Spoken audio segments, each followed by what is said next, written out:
Hey everybody, Blugoblin here. Thank you for joining me for this very special video here on my blugoblinX channel. I'm here to talk about something that I didn't purchase. This was something that was sent to me by my very dear friend, my bro, my student, TheMtVernonKid, Christopher Bennett. He sent me this. Yeah, this video we're going to talk about just Batwing. In my hand, I hold the first 24 issues.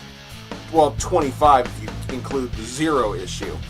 But the first 24 issues of Batwing.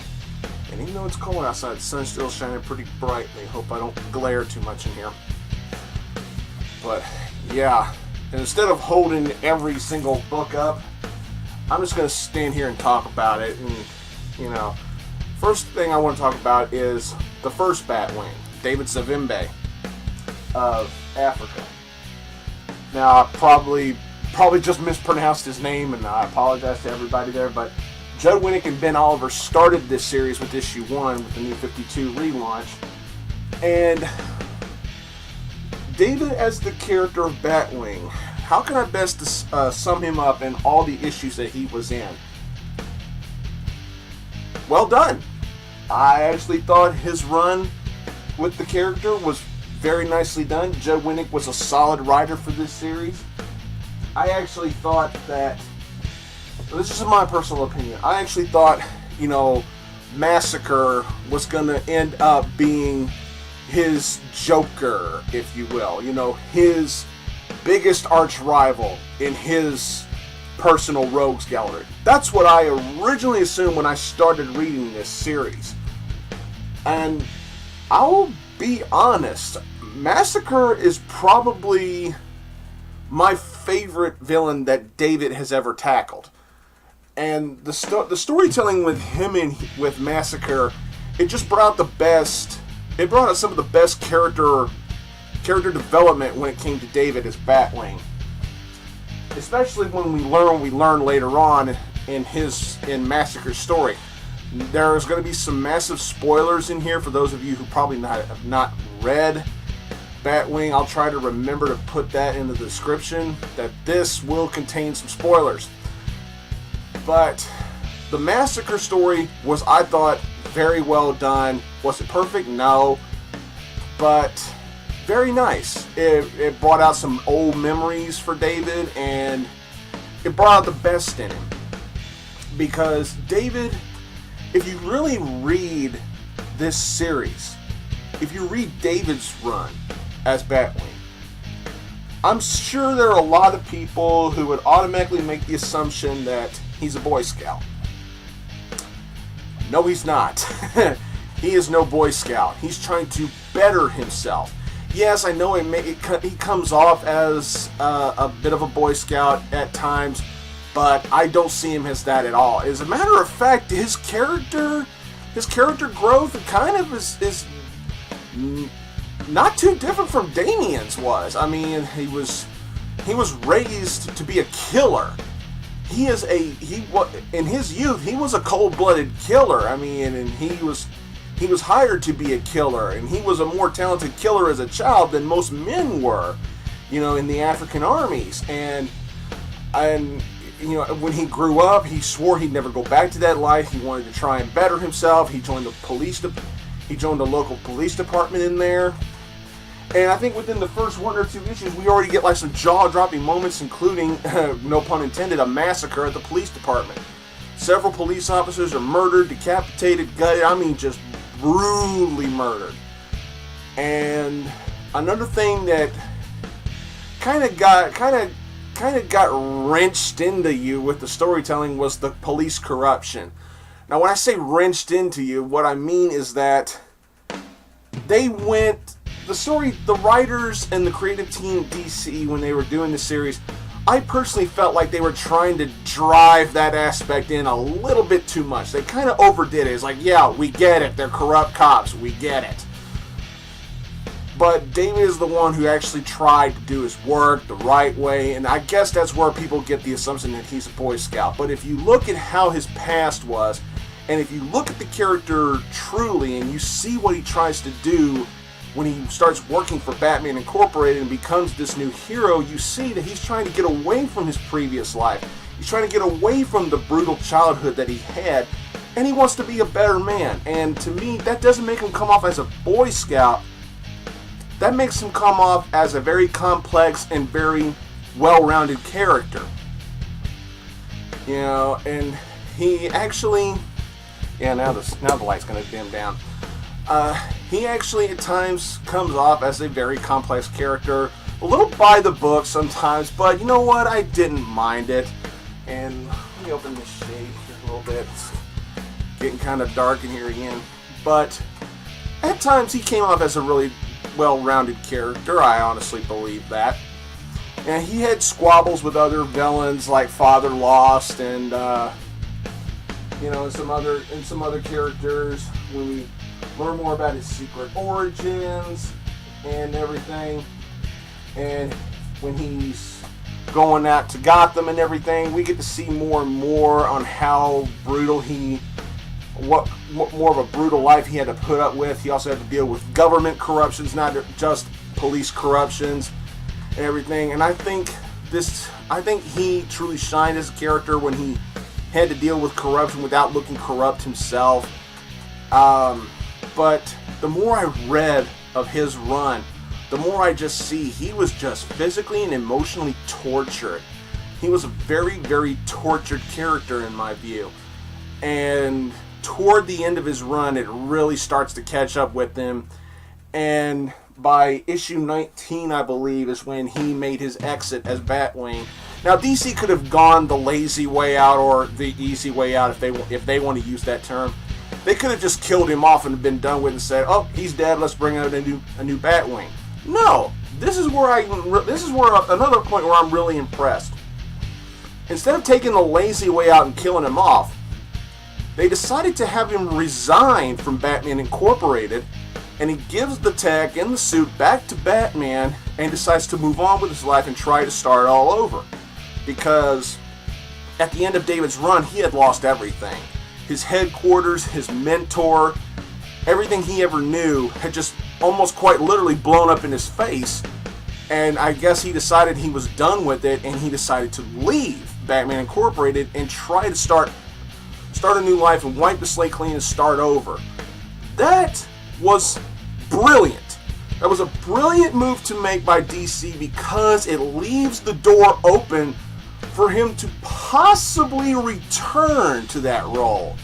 Now, whether or not it will ever happen right now, that's yet to be seen, but I love that DC kept the door open for him to maybe possibly return to the role of Batwing should he need to. And I really appreciated that. That seems more sensible, it seems more logical that way, and it sure as hell makes a lot more sense than simply killing him off and then writing a bullshit story several months later saying, "Oh, he didn't actually die, he faked his death," and blah blah blah blah blah blah blah.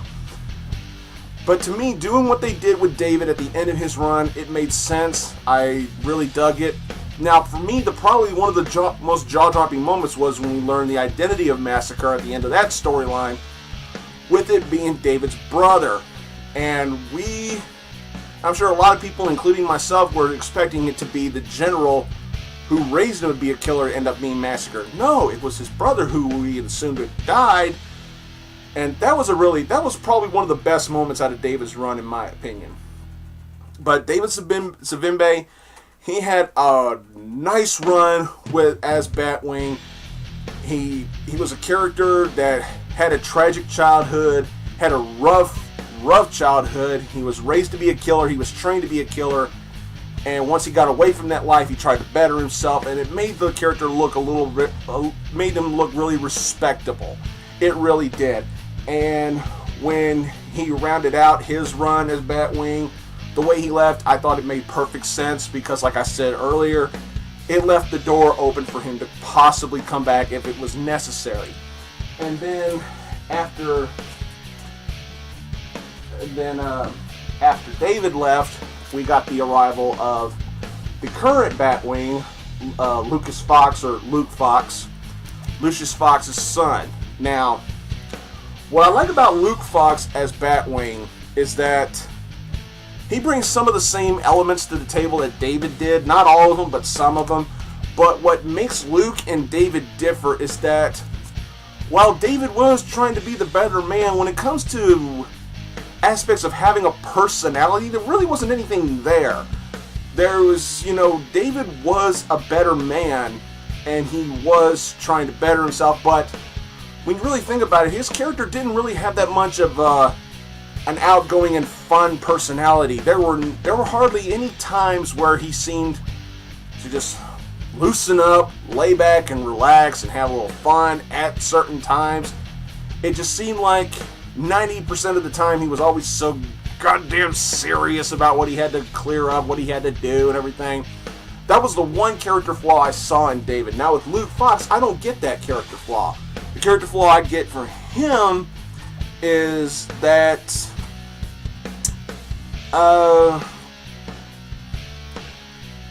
well, I'll be honest, I don't really see too many character flaws in him. I think the one big flaw is that he is a bit of a rookie, and sometimes I think he can be a little bit over his head when it comes to making decisions. But he is willing to make those decisions, but he has what I call the Peter Parker syndrome. Yeah, he has the Peter Parker syndrome problem, whereas he's living this double life, but he's got to hide it from his family and his loved ones, so he's making excuses as to why he can't do this, or can't do that, or can't be here, or can't be there. It just reeks too familiar of the Peter Parker problems. But he does have that's another thing about the Peter Parker syndrome, is that he has a quirky personality. Sometimes he'll quip, sometimes, he'll think outside the box and try to be witty and charming, trying to use wit and charm to hide the fact that he could be a little bit scared shitless when he's got, the figurative knife to his throat or the gun to his head and everything like that. We also got some really complex characters. The bug soldiers. I can't pronounce the name of the group, so I'm not even going to try. But they just came off looking like cheap knockoff Kamen Riders from Japan. It just looked really weird. The Lion Mane as his first big deadly foe, I thought that was a bit weird, but it was good storytelling, it was good action, good drama, and it was sold very well, and I appreciated that.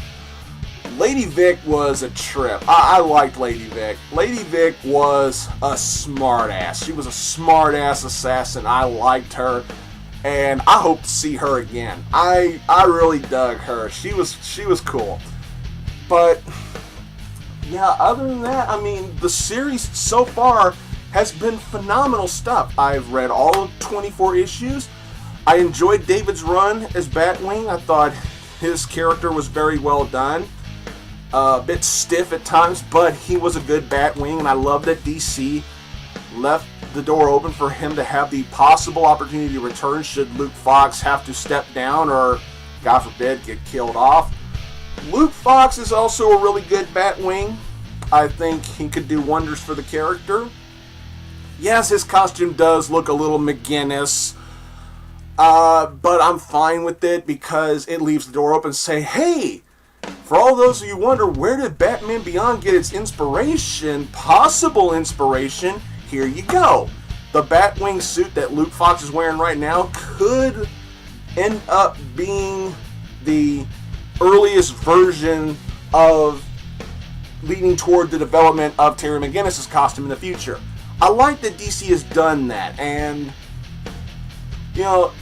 it's just the family drama with Luke is a little more relatable, I guess, to the readers, in my opinion, than David's was.